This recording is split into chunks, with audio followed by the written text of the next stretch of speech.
Hello friends, welcome to my channel. I hope you all are good. आज की इस video में हम अक्षांश और देशांतर रेखाओं के बारे में जानने वाले हैं। तो सबसे पहले हम ग्लोब के बारे में बात करेंगे कि ग्लोब क्या होता है।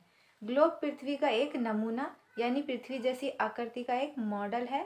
ग्लोब पर महाद्वीपों, महासागरों और देशों को उनके सही आकार के अनुसार दिखाया जाता है। यहाँ पर मैंने एक डायग्राम बनाया है जो कि पृथ्वी का एक वास्तविक प्रतिरूप है, जो कि ये एक पृथ्वी का मॉडल है। ग्लोब पर दो प्रकार की लाइनें होती है, जैसा कि आपको दिख रहा होगा। एक है हॉरिजेंटल लाइन यानी आड़ी रेखाएं, और दूसरा है वर्टिकल लाइन यानी खड़ी रेखाएं जो ऊपर से नीचे की ओर आ रही है। तो इन दोनों काल्पनिक लाइनों को अक्षांश रेखाएं यानी लैटिट्यूड लाइन, और दूसरी जो लाइन है उसे देशांतर रेखा यानी लॉन्गिट्यूड लाइन कहते हैं। इस रेखा द्वारा पृथ्वी पर मौजूद किसी भी स्थान का वास्तविक स्थिति का निर्धारण होता है। आगे हम इन रेखाओं के बारे में विस्तार पूर्वक पढ़ेंगे। अक्षांश रेखाएं, लैटिट्यूड लाइन। अब हम अक्षांश रेखाएं क्या होती है समझेंगे। फर्स्ट है, पृथ्वी के केंद्र से विषुवत रेखा को आधार मानकर खींची गई कोणीय दूरी अक्षांश कहलाती है। यहाँ पर मैंने एक पृथ्वी का डायग्राम बनाया है जिसमें आपको पृथ्वी के ऊपर एक बीचों बीच रेखा नजर आ रही होगी, जो कि एक काल्पनिक रेखा है। तो उसी को हम विषुवत या भूमध्य रेखा कहते हैं, जो कि पृथ्वी को दो बराबर भागों में बांटती है। तो पश्चिम से पूर्व की ओर जो आड़ी रेखाएं खींची हुई है उसी को हम अक्षांश कहते हैं। ये जितनी भी रेखाएं हैं ये सब क्या हैं? अक्षांश रेखाएं हैं। फिर सेकंड पॉइंट है, विषुवत रेखा 0 अक्षांश है, 0 डिग्री। ओके, तो इसका मतलब ये है कि जो अक्षांश रेखाएं होती है उसे अंशों में मतलब डिग्री में लिखा जाता है। यहाँ पर आप देख सकते हैं ये 0 डिग्री है, यहाँ से शुरू हो रहा है 90 डिग्री तक जा रहा है। तो जो विषुवत रेखा है वो 0 डिग्री अक्षांश रेखाएं होती हैं। उसके बाद हम देखेंगे थर्ड पॉइंट, इसे उत्तर या दक्षिण में प्रत्येक 1 डिग्री के अंतराल पर खींचा है।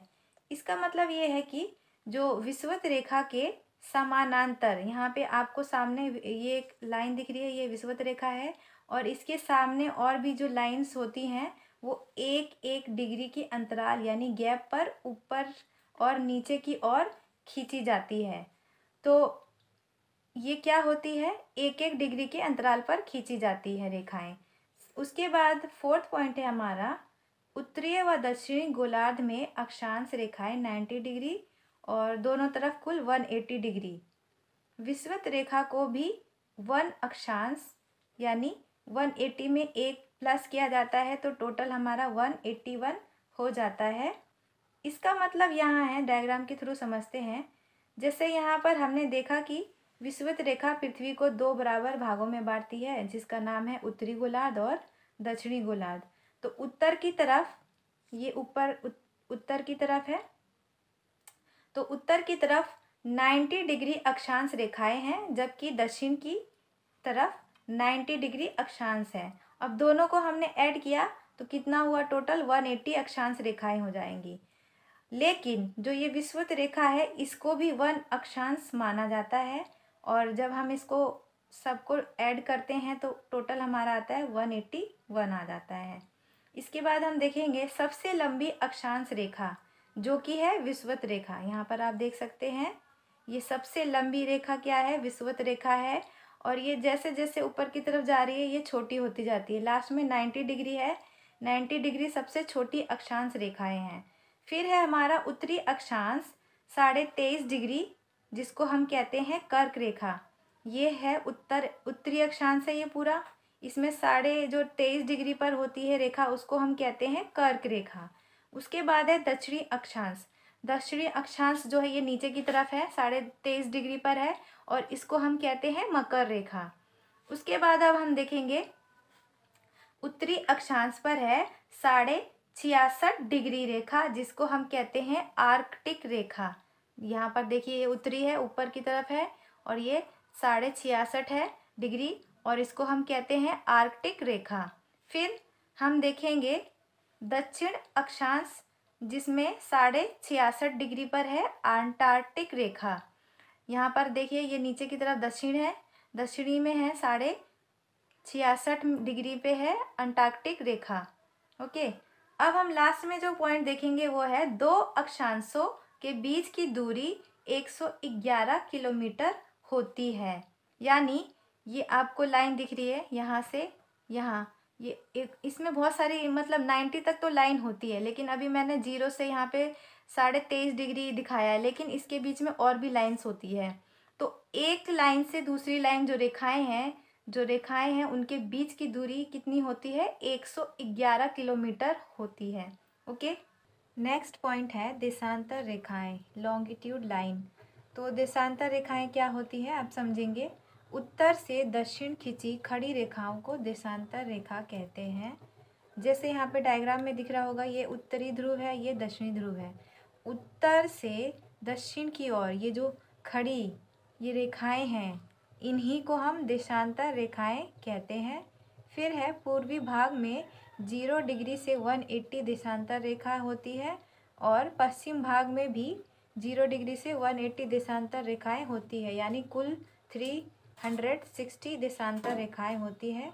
जैसे कि यहाँ पे आप देखेंगे 0 डिग्री से इस तरफ के भाग को पूर्वी देशांतर रेखाएं कहते हैं, जिसमें 180 डिग्री देशांतर रेखाएं होती है, और पश्चिम में भी 180 रेखाएं होती है। इसका मतलब 360 डिग्री देशांतर रेखाएं होंगी। उसके बाद थर्ड है, सभी देशों ने निश्चय किया कि ग्रीनविच से जो रेखा गुजरेगी उसे ही 0 डिग्री देशांतर रेखा कहेंगे। इसमें जो ग्रीनविच एक शब्द है जो कि लंदन में स्थित एक जगह का नाम है, तो किस रेखा को 0 डिग्री पे माने, यही बात मतलब उन लोगों ने हल करने के लिए, इस कन्फ्यूजन को दूर करने के लिए सभी देशों ने निश्चय किया कि जो ग्रीनविच जगह है वहाँ से जो रेखा गुजरेगी उसको हम 0 डिग्री देशांतर रेखा मानेंगे। ओके, उसके बाद है फोर्थ पॉइंट, पृथ्वी एक देशांतर रेखा को पार करने में 4 मिनट का टाइम लगाती है। पृथ्वी लगभग 24 घंटे में अपने अक्ष पर 360 डिग्री घूम जाती है। अब हम इसको समझते हैं। जैसे जो पृथ्वी है अपने अक्ष पर ही घूमती है, जो कि पश्चिम से पूरब की ओर घूमती है। मतलब एक चक्कर लगाने में पृथ्वी को 360 डिग्री घूमना पड़ता है। तो इसका मतलब है कि 24 घंटे में पृथ्वी को 360 डिग्री घूमना पड़ता है। तो जो 60 मिनट में पृथ्वी कितना घूमती है? 15 डिग्री घूमती है। और उसी तरीके से 1 घंटे के अंतराल में हर 1 मिनट में पृथ्वी को 4 मिनट का टाइम लगता है। तो इसी प्रक्रिया से 0 डिग्री देशांतर, ये 0 डिग्री देशांतर है रेखा पूर्व, जब हम पूर्व की ओर बढ़ते जाएंगे जितनी रेखाएं हैं तो उसमें 4-4 मिनट का समय बढ़ता जाता है। और वैसे ही अगर हम पश्चिम की तरफ अगर घूमते हैं तो जैसे जैसे पश्चिम की ओर बढ़ेंगे 4-4 मिनट का टाइम कम होता जाएगा। तो इस डायग्राम में आपको 2 देशांतर रेखाएं नज़र आ रही होगी, यहाँ से यहाँ तक। और ये जो बीच की लाइन होती है इसको हम क्या कहते हैं? भूमध्य या विषुवत रेखा कहते हैं। तो यहाँ पे इस बिंदु से यहाँ बिंदु है, जो ये 2 रेखाएं हैं, देशांतर रेखाएं हैं, तो इनके मध्य की जो दूरी है वो है 111.32 किलोमीटर। और ये विषुवत रेखा के पास की दूरी है, लेकिन जैसे जैसे ध्रुवों की तरफ बढ़ेंगे इसकी दूरी घटती जाएगी।